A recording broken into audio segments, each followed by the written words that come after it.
سلام، ندا عزیزی هستم، مدیر و مؤسس کمپانی فوراور اینشور. امروز با این ویدیو در خدمت شما هستیم که صحبت بکنیم در رابطه با اینکه اگر شما بیمه رو به صورت خصوصی و شخصی برای خودتون تهیه می‌کنید یا اینکه پروتکشن یا کاورج رو از سمت کارفرما دارین، از سمت جایی که دارین باشون کار می‌کنید و امپلوی اونها هستین، چه تفاوت‌هایی داره و کدوم ارجح‌تر هست و بنفیت هاشون با هم اصلا کامپیر کنیم ببینیم که چه تفاوتی واقعا وجود داره بین این دو نوع. ببینید وقتی که من مثلا کارمند یک بانک هستم یا با یک کمپانی بزرگی با هر شرکتی دارم فعالیت میکنم، خب این خیلی خوبه که من از طرف کارفرما بیمه‌ای دارم تحت عنوان بیمه هلت اند دنتال یا اوور بر اوهیب من بیمه تکمیلی دارم. در قالب اون بیمه تکمیلی که داره به من یه سری کاورج های رو اوور بر اوهیب داره به من ارائه میده، مثل دندونپزشکی، مثل دارو، مثل همه مزایایی که شما اکثرا میدونید و ازشون دارین استفاده میکنید، مثل فیزیوتراپی، ماساژ یا همه چیزهای دیگه که تو پکیج هست. غالبا به شما یک لایف اینشورنسی که معمولا 1 یا 2 برابر اینکام شما در سال هستش یا عددی که سقف مشخصی داره به شما میاد لایف اینشورنس میده. ممکنه یک عدد پورژن خیلی کمی بهتون دیسابیلیتی بده، کریتیکالنس بده. اینا عدداش خیلی عددهای بزرگ و امانتای مثلا در واقع کار برای شما کارآمد باشه نیست. یه عددهایی که میتونه تمپرری مقطع زمانی خیلی کمی بیاد کمک هزینه باشه برای شما.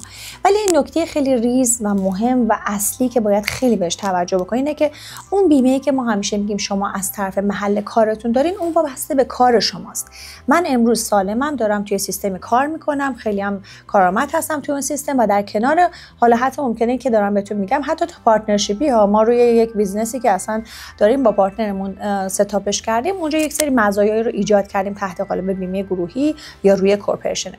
حالا از لانگ است که من سالم نباشم، دور از جون دچار مثلا حالا انواع کنسر، دیابت، ام اس، نقص عضو، استروک، هر بیماری که هر چیزی که به من اجازه اینو نده که من بخوام به حالت عادی و روال عادی زندگیم به همون فعالیت هام با همون کیفیت ادامه بدم و کار بکنم.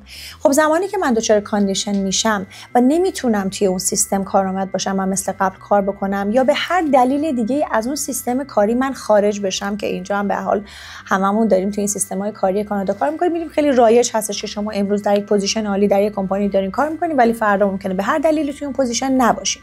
خب این مزایا یک دفعه دیساپیر میشه، غیب میشه و شما دیگه به اون اکسس ندارین. حالا این که من الان چند سال از سن من گذشته و من چقدر سنم بالاتر رفته و اینکه آیا الان من سلامت هستم مثل 5 سال قبل، 10 سال قبل که وارد سیستم کاری شدم، آیا الان کاندیشن هلث دارم یا ندارم، اینشوربل هستم یا نه، یعنی الیجیبل هستم، شرط گرفتن بیمه دارم یا نه.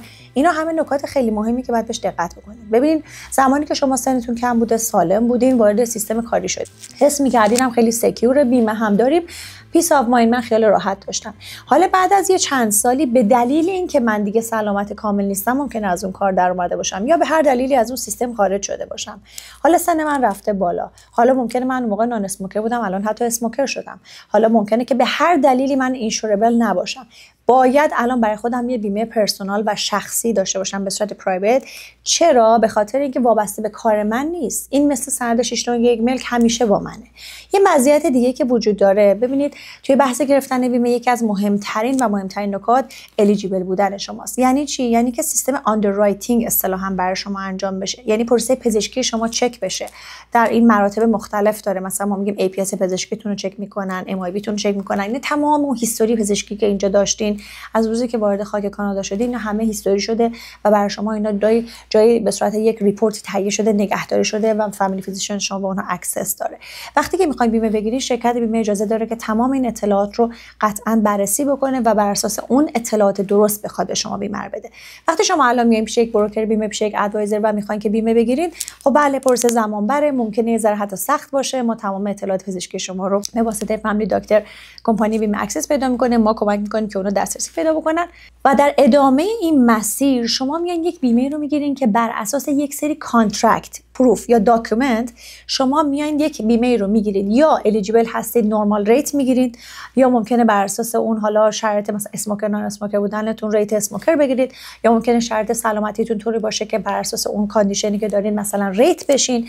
به هر حال یک بیمه اصطلاحاً شسته رفته خیلی کلیر و شفاف هست که میگیرید که پروسه پری آندررایتینگ براش انجام شده. وقتی شما در قالب گروپ وارد سیستم اینشورنس میشید، همونطوری در ویدیو قبلی هم خدمت خدمتتون گفتم از مزایای بیمه گروپ این بودش که شما رو آندررایتینگ نمی‌کنن. اگر کاندیشن دارین وارد گروپ میشین خب این یه حسنه، ولی این خطر رو هم ایجاد می‌کنه که پست آندررایتینگ، یعنی من با خیال راحت وارد سیستم با حال بیمه‌ای شدم، از طریق محل کارم بیمه رو گرفتم، ولی زمانی که من میخوام کلیم بکنم، زمانی که من میخوام استفاده بکنم، اون موقع پروسه آندررایتینگ رو برای من انجام میدم و ممکنه که من خیلی قانونی بخواد اون کلیم فیل بشه و من اکسس پیدا نکنم به بنفیتام. پس زمانی که شما میان یه بیمه رو به صورت پرسونال و شخصی برای خودتون میگیرید، اولا این چانس رو برای خودتون ایجاد میکنید که من این بیمه رو خیلی کلیر و شفاف میگیرم. بر اساس تمام این پروف و داکیومنت ها شرکت بیمه من اینجا هستم، حی حاضر، بیاین برین اینوستیگیت بکنید، برین بررسی بکنید، اطلاعات پزشکی منو در بیارین و بر اساس اون چه که واقعا هست، all pre-existing conditionی که وجود داره به من بیمه رو بدید. حالا یه حسن دیگه اینه که وقتی بیمه من پرسوناله و آندر نیم من هستش، الان من میخوام برم بیمه‌مو بهترش بکنم، بخوام مثلا برم رو پلن‌های اینوستمنت، بخوام از حالت ترم مثلا ببرمش روی لایف تایم یا هر تغییر پوزیتیو و مثبتی که بخوام روش بدم، چون اون بیمه برای شخص من هست و پرسونالی برای من دیزاین شده و من شماره یا کد اکسس خاصی دارم به اون پالیسی نامبر خودم، میتونم همه این بنفیت ها رو روی اون ایجاد بکنم. این چانس رو دارم که بخوام پالیسیمو آپدیت بکنم. ولی شما وقتی که یک لایف اینشورنس پورشن خیلی کم یا حالا بیمه کریتیکالنس یا دیسابیلیتی روی این گروپ اینشورنسی که از محل کارتون دارین گرفتین، این اپورتونیتی ها رو دیگه ندارین که هر وقت بخواید اونو مثلا بخواید پرسونالی برای خودتون آپدیتش بکنید، تبدیل به بهترش بکنید، تغییراتی درش ایجاد بدین. نه، اونو در قالب گروپ هستین. پس امروز که سالمین، امروز که سنتون نسبت به فردا کمتره و الیجیبل هستین، در کنار تمام مزایایی که از محل کارتون دارین، هر چقدرم خوب بیاین برای خودتون اپورتونیتی رو ایجاد بکنید که یک بیمه شخصی پرسونالی برای خودتون دارین که میتونید هر وقت خواستین رو بهترش بکنید، تغییری درش ایجاد بکنید و خیلی راحت داشته باشین که تمام این تست‌های پزشکی و بررسی‌ها روش انجام شده و یک بیمه خیلی شفاف و کلیری در دسترستون هست. خوشحال میشیم که اگر سوالی دارید حتما با ما مطرح بکنید، پیج ما رو فالو بکنید، سابسکرایب بکنید، لایک بکنید. با این حمایت‌های شما ما هم تشویق میشیم که بتونیم این ویدیوها و این در واقع مسیر رو با همراهی هم بیشتر پی ببریم. اطلاعات توی کپشن هست، حتما مطالعه بکنید. به امید دیدارتون در ویدیوهای بعدی. خدا نگهدار.